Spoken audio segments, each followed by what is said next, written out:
Hello friends, Abhishek ക്രിയേഷൻസിൻ്റെ പുതിയൊരു വീഡിയോയിലേക്ക് എല്ലാവർക്കും സ്വാഗതം. ബിഹൈൻഡ് ദി ഡോർസ് എന്ന ഹൊറർ സ്റ്റോറിയുടെ രണ്ടാമത്തെ എപ്പിസോഡാണ് ഈ വീഡിയോ. ഒന്നാമത്തെ എപ്പിസോഡ് കാണാത്തവർ അത് കണ്ട ശേഷം ഈ എപ്പിസോഡ് കാണുക. ഒന്നാമത്തെ എപ്പിസോഡിൽ നാം ജോൺ എന്ന കൊച്ചു പയ്യനെയും അങ്കിൾ ബെൻ എന്നവൻ്റെ അങ്കിളിനെയും പരിചയപ്പെട്ട് കഴിഞ്ഞു. നമുക്ക് രണ്ടാമത്തെ എപ്പിസോഡിലെ ഭാഗങ്ങളിലേക്ക് കടക്കാം. ജോൺ പതിയെ ഡൈനിങ് ടേബിളിന് സമീപത്ത് നിന്നു അപ്പുറത്തെ മുറിയിലേക്ക് നടന്നു. പുറത്തെ മഴ ഇപ്പോൾ അല്പം ശമിച്ചിട്ടുണ്ട്. അങ്കിൾ ബെന്നിനെ കാണുന്നില്ല. അയാൾ മുകളിലത്തെ നിലയിലാണെന്ന് തോന്നുന്നു. അവൻ പതിയെ വീടിന് പുറത്തേക്കുള്ള വാതിൽ തുറന്നു. പുറത്ത് ആരുടെയോ കാർ കിടപ്പുണ്ട്. ആരുടെയാണ് ഈ കാർ? അവൻ ചിന്തിച്ചു. ഈ രാത്രിയിൽ അങ്കിൾ ബെന്നിനെ കാണാൻ വന്നതാര്? ആ അജ്ഞാത വ്യക്തിയെ അവൻ ഇതേവരെ ഈ വീട്ടിൽ കണ്ടിട്ടില്ല. ജോൺ വീടിന് പുറത്തിറങ്ങിയ ശേഷം മുകളിലത്തെ നിലകളിലേക്ക് നോക്കി. മൂന്നാമത്തെ നിലയിൽ ഒരു വെളിച്ചം. അങ്കിളിനെ കാണാൻ ആരാണ് ഈ രാത്രിയിൽ വന്നത്? പെട്ടെന്ന് സ്റ്റെപ്പിലൂടെ ആരോ ഇറങ്ങി വരുന്നത് ശബ്ദം അവൻ കേട്ടു. വേഗം പോയി മുറിയിൽ കയറി കിടന്നില്ലെങ്കിൽ അങ്കിൾ ദേഷ്യപ്പെട്ടേക്കാം. അങ്കിൾ ബെൻ ഒരു പ്രത്യേക സ്വഭാവക്കാരനാണ്. അയാൾ ആരെയും തൻ്റെ ഈ 5 നില ബംഗ്ലാവിൽ താമസിപ്പിക്കാറില്ല. ഇതുവരെ അവിടെ അയാൾ ആരെയും താമസിപ്പിച്ച ചരിത്രവും ആരും പറഞ്ഞു കേട്ടിട്ടില്ല.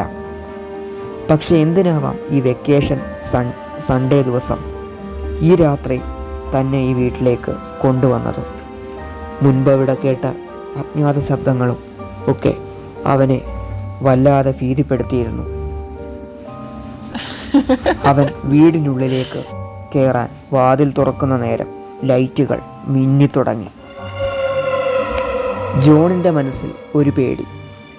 പെട്ടെന്നെന്താ ഇങ്ങനെയൊക്കെ? അവൻ തൻ്റെ മുറിയിലേക്ക് ഓടിക്കയറി. കട്ടിലിൽ കിടന്ന ശേഷം പുതപ്പ് തലവഴി മൂടി. ചുറ്റും നിശബ്ദത. പക്ഷേ ആ ഏകാന്തതയിൽ പെട്ടെന്നൊരു ലാൻഡ് ഫോൺ മുഴങ്ങുന്ന ശബ്ദം അവൻ കേട്ടു. അത് ഈ മുറിയിൽ നിന്നുമാണ്.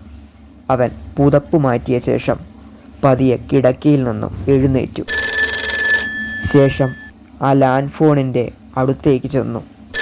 അത് നിർത്താതെ ബെല്ലടിച്ചുകൊണ്ടേയിരിക്കുന്നു. വേഗം അവൻ കോൾ ചെവിയിൽ വെച്ചു. പക്ഷെ ആരും ഒന്നും മിണ്ടുന്നില്ല.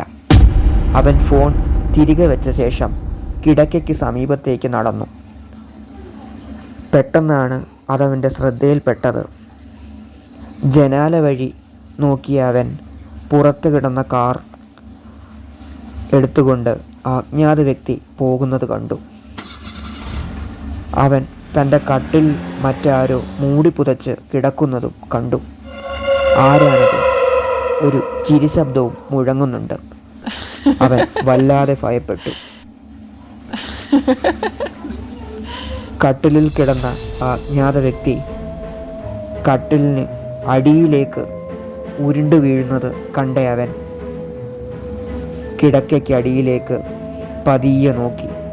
പക്ഷെ അവിടെ ആരുമില്ല. ഈ രാത്രി വളരെ ഭീതിപ്പെടുത്തുന്നതാണെന്ന് അവൻ മനസ്സിലാക്കി.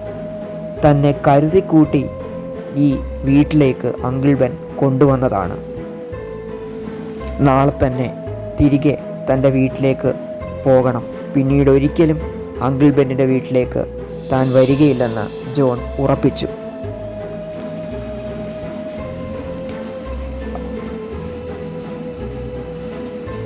പെട്ടെന്ന് എന്തോ ഒരു അജ്ഞാത ശബ്ദം അവൻ്റെ ചെവിയിലേക്ക് എത്തി.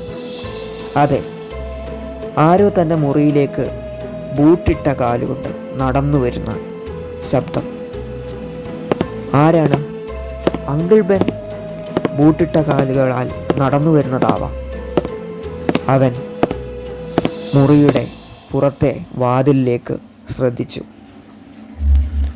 അങ്കിൾ ബെന്നിൻ്റെ പൊക്കമുള്ള ഒരു നിഴൽ അവൻ്റെ സമീപത്തേക്ക് എത്തുന്നുണ്ട്. അവൻ മുറിയുടെ പുറത്തേക്ക് ഇറങ്ങിച്ചെന്നു. ബൂട്ടിട്ട കാലിൻ്റെ ശബ്ദം അതേപടി തുടർന്നുകൊണ്ടിരുന്നു.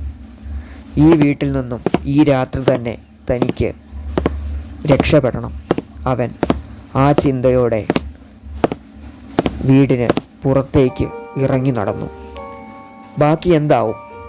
ആ രാത്രി ജോൺ വീട്ടിൽ നിന്നും രക്ഷപ്പെടുമോ? അതോ അങ്കിൾ ബെൻ അവൻ്റെ മുൻപിലേക്ക് പ്രത്യക്ഷപ്പെടുമോ? നമുക്ക് ഈ കഥയുടെ ബാക്കി അടുത്ത 3-ാമത്തെ എപ്പിസോഡിൽ കാണാം. ഈ ചാനൽ സബ്സ്ക്രൈബ് ചെയ്യാത്തവർ സബ്സ്ക്രൈബ് ചെയ്യുക, വീഡിയോ ലൈക്ക് ചെയ്യുക, ഷെയർ ചെയ്യുക. Thank you.